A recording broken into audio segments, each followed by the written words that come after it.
that the word Chicana represents me.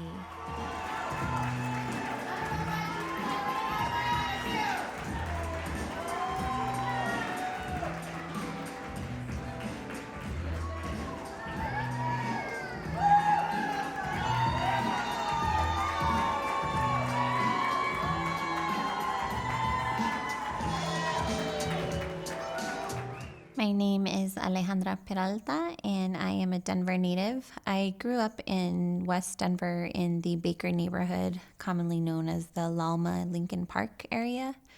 I grew up on 6th and Ilati, which is just a block away from the now Santa Fe Arts District. My mom grew up in East Denver.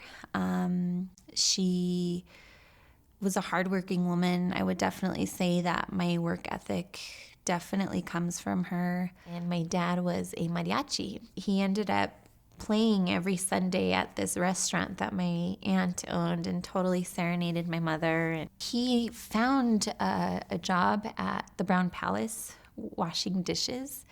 And for 30 years, not once did he get a raise. He was a loving, kind man, and alcohol was a coping mechanism. We have members of our community who have told me that they still remember his voice ringing through the streets, in the West Side, because it would be like a block party and everybody would be hanging out. I have one brother and 6 sisters. I was essentially raised by them. My mom, she worked at a consignment shop for many, many years, and I remember just always being with her, smelling the old clothes, looking through the old vintage items, and just really loving being around clothing. And I think my mom always had an affinity for fashion as well. And one thing she would always tell us was that just because we're poor doesn't mean we have to look poor.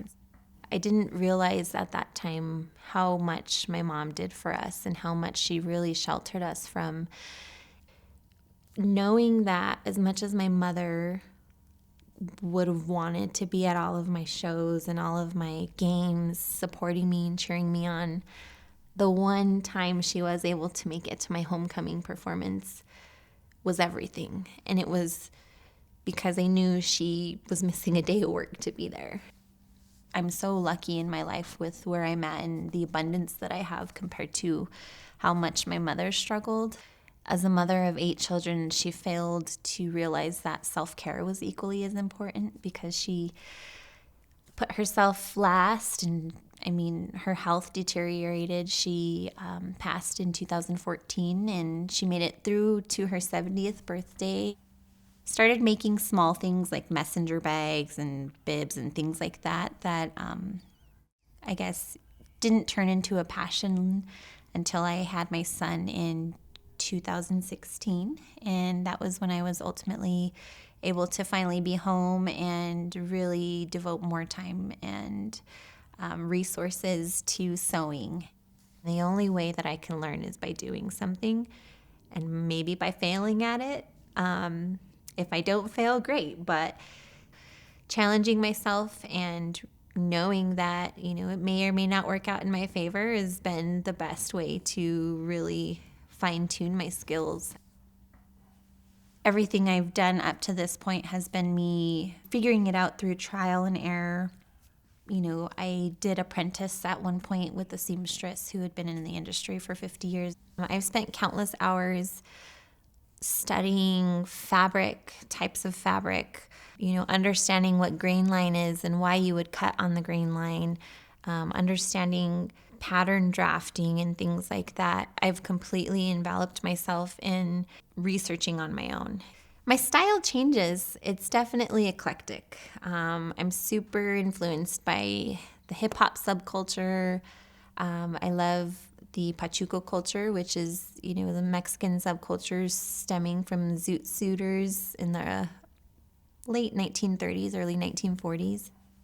My dad was a pretty slick-looking Pachuco, I think, and so I think a lot of my flavor does come from honoring his style, and my mom always being really sleek and fashion-forward.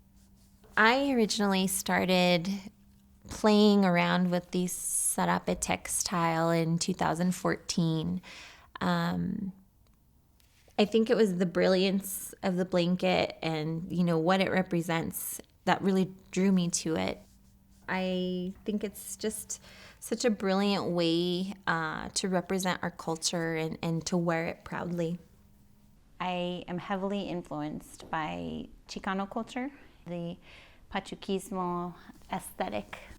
I wanted to pay tribute to the cholitos, the cholos in our neighborhood.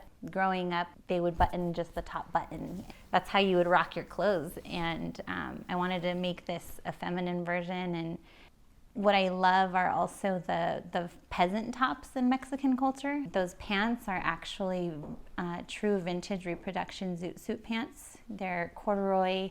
I got an old pattern from the UK and went through, and it was probably one of the most difficult patterns that I've had to decipher. That cape she's wearing is a faux fur sarape circle cape, and it is reversible. Mal de ojo, or evil eye in Spanish, is a symbol of protection. The back of this mal de ojo jacket reflects what I feel is a protection symbol and something that has been passed down through tradition to me. The romper underneath is the same corduroy material made from the previous pants, and it does include velvet details in the pockets and on the straps. I topped this look off with a hat that I stuffed with a peasant feather because that was part of pride that the Pachucos would wear when they would wear the zoot suits.